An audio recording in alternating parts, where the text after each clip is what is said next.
Hi, everyone. Um, Hope you are awake after this lovely lunch. And first of all, I must say I'm very, very happy to be invited here today and to share with you some insights from the space industry when it comes to space technology and how we can bring that back down to Earth. So I started my company 2001, and from the beginning, it was only focusing on outer space design and design for extreme environments. And we were cooperating both with NASA and ESA, who is the European Space Agency. Most people tend to ask about the name, and it's of course a space term, and in space it's used about everything that connects two things, like you see here. The most well-known, of course, connecting the astronaut on spacewalk back to the spaceship or the space station. And if you translate it, it's navelsträng. And that's how we like to be, like the creative link into big, complex projects. We work in 3 different areas, and if you see up to the left, it's interior of the International Space Station. And then you might understand why I, as a designer, would like to help out a little bit there. Quite crowded. And then we do other work in extreme environments and more everyday life solutions. But it all started with this little vehicle, the crew return vehicle. And it started as a diploma work for Lund Institute of Technology, where we were doing our master degree in industrial design. And when we came to NASA, to do the diploma work about this little vehicle, we met up with the manager of the crew return vehicle, and he said to us, "Oh, so you're the Swedish designers that are going to hang some curtains in the windows." And I guess it was because we were 3 girls and 1 guy. So we decided that we should actually take care of the whole interior of this little vehicle. So that became our own challenge to ourselves. And as we were a team of 4 people, it was really exciting work. And the vehicle was planned to be like a space ambulance attached to the International Space Station, so it could evacuate the astronauts in case of an emergency. And when you see this image, you might even understand even more why it's fantastic to work in the space industry, because then you get the opportunity to go up and fly with these flights, which is the weightlessness flights. It's called Parabolic Flights. And it's actually on each top, you are weightless for about 30 seconds. And we brought up prototypes of the seats and the interior of this little vehicle into this airplane. And we were flying with this A300, an Airbus with rebuilt and re-strengthened wings and much stronger engine, of course, to handle this, and 3 pilots. So it's quite complicated, but it's great fun inside. So if you ever get the opportunity, you should just go fly. And they actually repeat it 30 times, so you get this experience over and over again. So it's about 2.5 hour, very exciting flight. If you see those little red arrows there, we were traveling back and forth between Sweden and the US a lot, between NASA, Houston, and Lund. But sometimes we, of course, had a telecon with NASA to see if we were in the right direction. And then they had a question about the red arrows. And they asked, "What is that?" And we were like, "Well, it's kind of a damping system, so it gets more comfortable for the astronauts when they're landing." And then the question came back in the telephone, of course, but how would that system work? And then we were like, oh, we were design and architect students. We had absolutely no idea. But luckily, our professor, he was attending, and then he said, "I guess one of your 8,000 engineers must know about this." Then it was very quiet in the other end, and then we heard just, yes. That's also why it's great to work in this industry, because they can transfer red arrows into damping systems, but they don't really know it. You have to tell them. Talking about the astronauts, that was something else that fascinated NASA. How come that a team of 4 Swedish students actually could bring in a team of 6 astronauts helping out in our project? So we thought we could be generous and tell them why, because we actually asked the astronauts for their help and input in the design process. So that's I mean, normal communication, but the astronauts were used to only get like these big manuals and more read this. So they thought it was extremely exciting to actually work with us as a team about the interior of this little vehicle. So we had great fun. That's also a way of cooperating, isn't it? So it's nice that we could learn NASA quite a bit during this diploma work. And when finalizing the project, we actually had changed the whole interior. So instead of having a flat floor with 7 seats placed up on the floor, we actually integrated the seats in the floor structure. And by that, we saved a lot of weight. And that's really, really important because it costs around $10,000 per kilo what you decide to bring up in space. So then you see you get really popular if you reduce weight in space. That's what it's all about. And we also, by doing this new character of the floor structure, we saved a lot of volume for the technical systems that were built in under the floor structure. So actually we calculated exactly how much more volume we, so to say, gave to the technical systems. Then you also get very popular. So then it was no more talking about curtains. So I found it so fascinating to be in this industry, so my goal became to be, I set up my own company in Sweden, and I really want to put Sweden on the international space design scene, so that was my plan. But of course, saying that in Sweden, people were telling me, but Cecilia, you can't start a space design company in Sweden. So I mean, be careful who you listen to. And so I started and I continued working for a couple of years with the space design project, everything from continuing with the space vehicle to doing concepts for habitation on Moon and Mars. But then we realized that there are so many things you can actually learn from the space sector and bring back to Earth. And one thing we have been working quite a lot with is the idea of volume management. I mean, how can you learn from the space situation where you have small enclosed environments and transfer that knowledge to Earth? So I gave a call to Scania and said that we see similarities between your truck drivers and our astronauts. Then it was so quiet again in the phone, and I'm really happy when it happens. It's a good sign. So this project, and they said, we don't really understand this, so I think we need to start a project around it. And we said, yes, that's a good idea. So what we did in this project was that it was not a transfer of technologies or materials, it was only a concept transfer. Because what gets so obvious when you work with outer space design is that you have no up and down, and all surfaces become equally important. And if you transfer that idea to the truck cabin, it gets really, really exciting, the new design concepts you can come up with if you suddenly have all surfaces is equally important and bring that into your design thinking.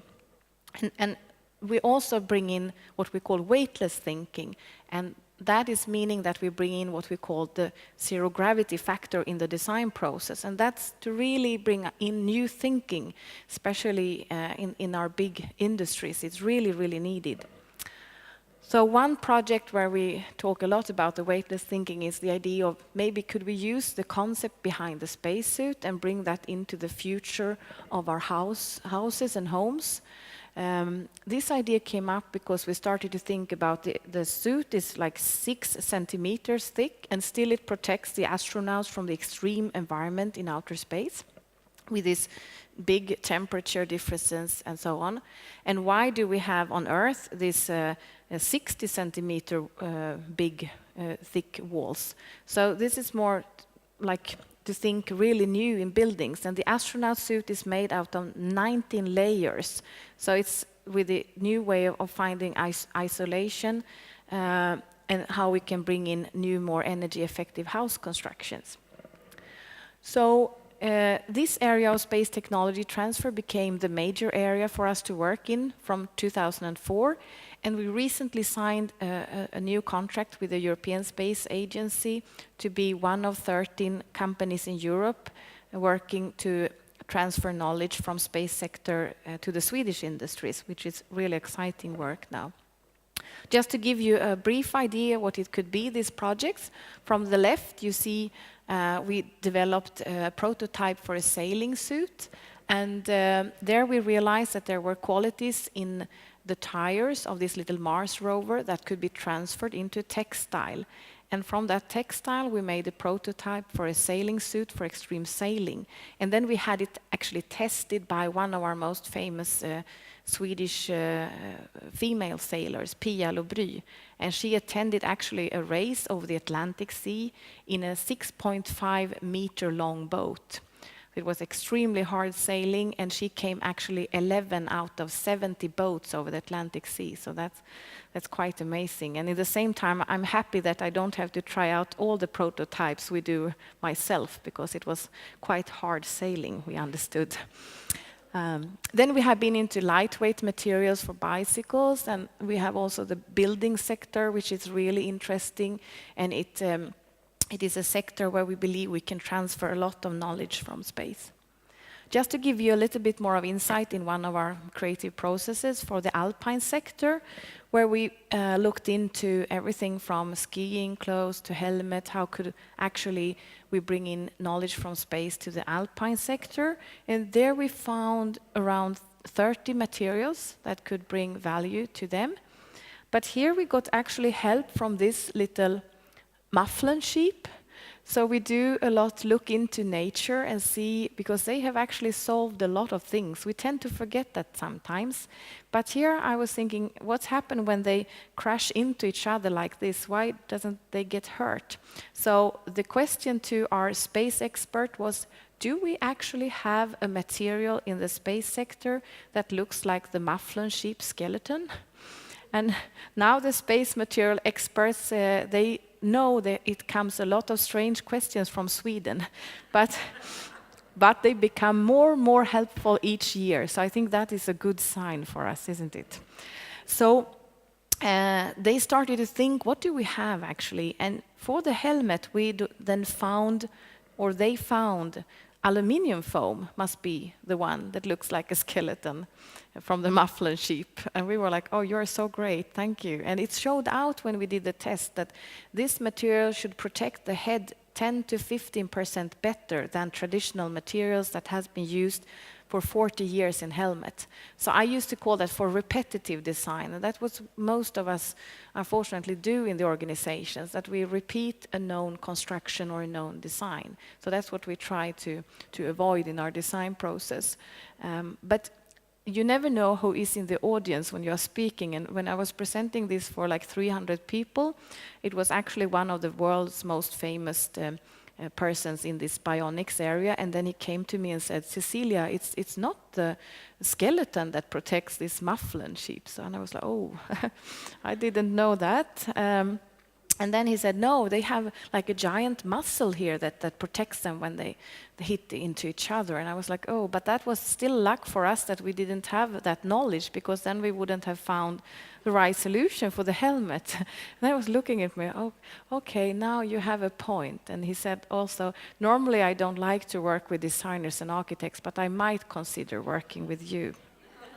So that's also how cooperation can appear.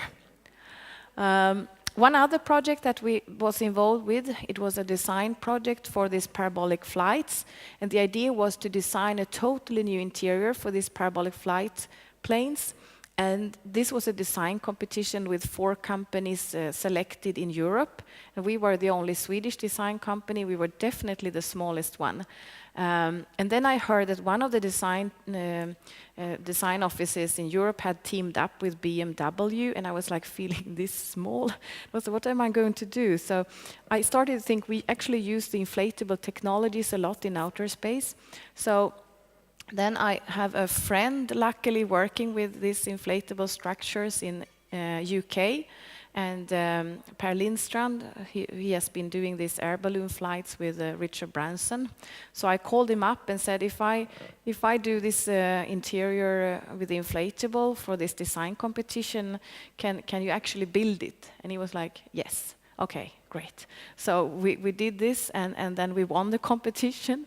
So then I just gave Per a call and said, Per, we won. Now you have to build it. Okay. So that's the network thing. You always have to have the good people around you. But it was not only inflatable. We worked with light design and sound design, and also a kind of experience curve, how you should experience this feeling of floating around. And this was the feeling we wanted to create for this interior in the inflatable module. But I think we were about 10 years before our time, but now we hope that it will soon come to Kiruna through Spaceport Sweden. And when talking about space design, most people tend to think more about these light environments, but the actual reality for the astronauts, I used to call it rather space realism, because here you see an astronaut training, and they have to, like this is a treadmill he is running, and have to be attached to these straps, so really complicated, and they have actually to do training 2 hours per day, because the skeleton is actually breaking down as they are in the weightless environment, so that's quite hard for the body, the conditions for the astronauts, so it's a very complex environment. And talking about complex environments, here is actually a little prototype of what is planned for Mars habitation, and this is built up in full scale in Houston at NASA Johnson Space Center.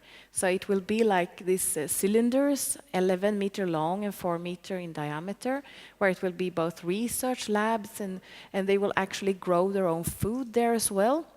So this is really an enclosed system, so everything has to be recycled.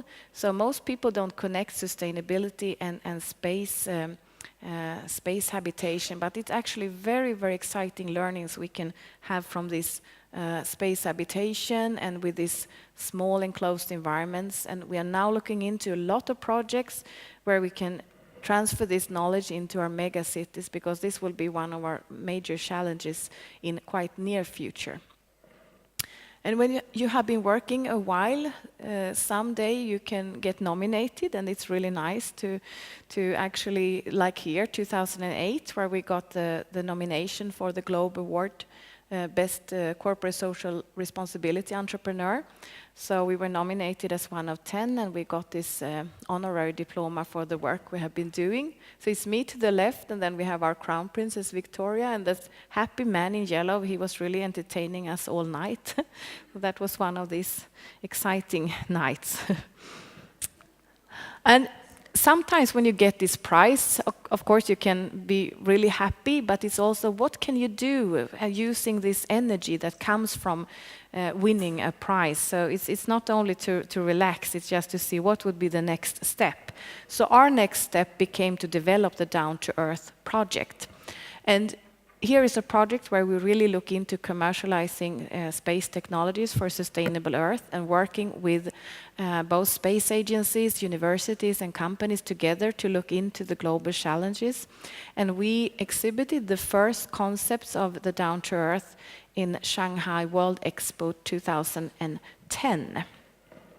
And as I mentioned, there has been a lot of things we can actually transfer and use from space, like to the right corner here, it's a space shower, and they actually have to be standing in this little tube, and you can see what's floating around in the air is actually a sponge. So they have wet sponges, so that's the way how they take a shower in space. And we say we also need to be careful how much water we use. So we say maybe the space shower is the next thing to transfer down to Earth. At least he looks very happy, the man, so it must be something nice with a shower. I don't have so many figures in my presentation, as you see, but I normally have one, and it's number 20. And that's because European Space Agency recently calculated that each euro invested in the space research actually comes back to the society times 20 when it comes to developing new jobs, new products, services. And that's actually double what, so to say, ordinary technology can deliver back.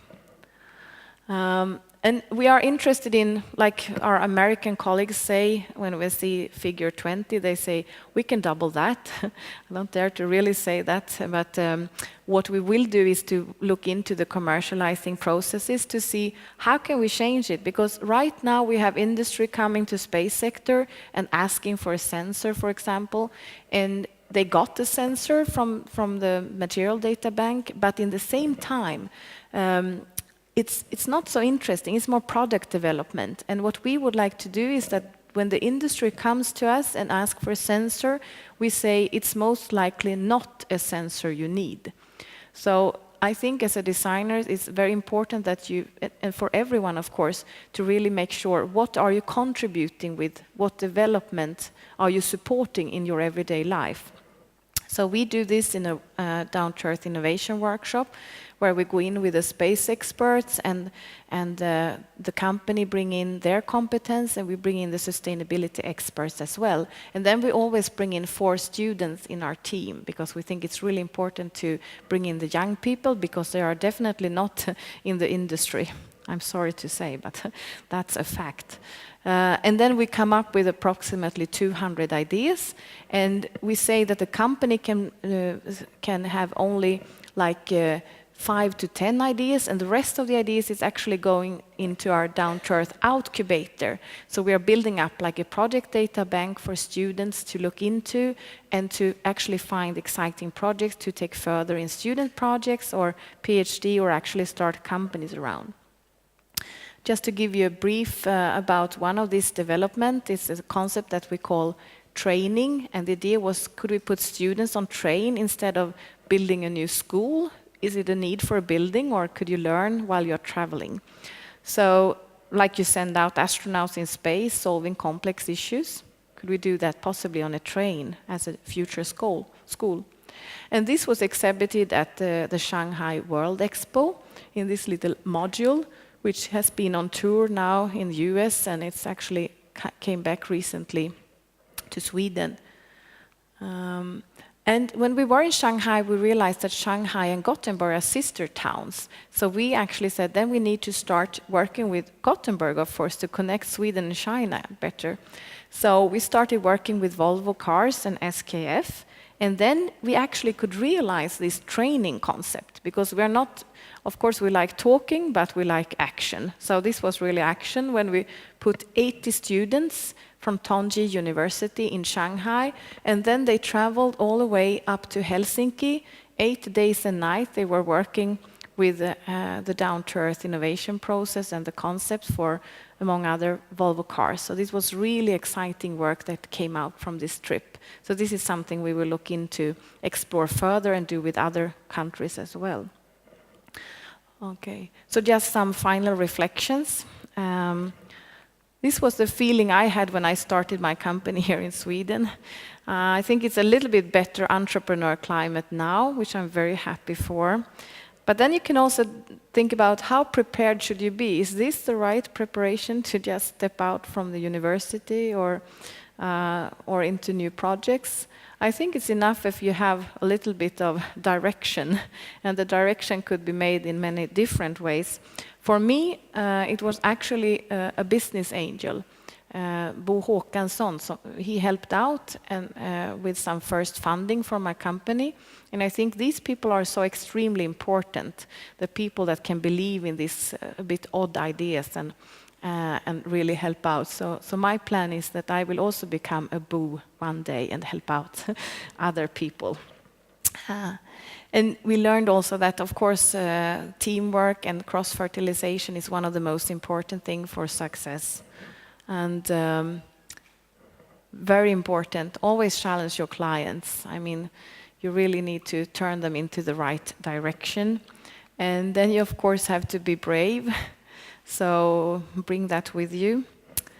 And finally, I used to say that I recently heard that after a seminar, you only remember after 1 month, you remember 1% of the speak. Yeah, it's a bit bad to know. But so I summarize my whole speak in 2 words, and that is why not. And I used to say that I collect on this why not people, And that is people that when they are confronted with a little bit of odd project or ideas, they could actually think of saying, why not? And I think these people are really the most important people to create innovation and growth. And by that, I would like to say thanks a lot for me.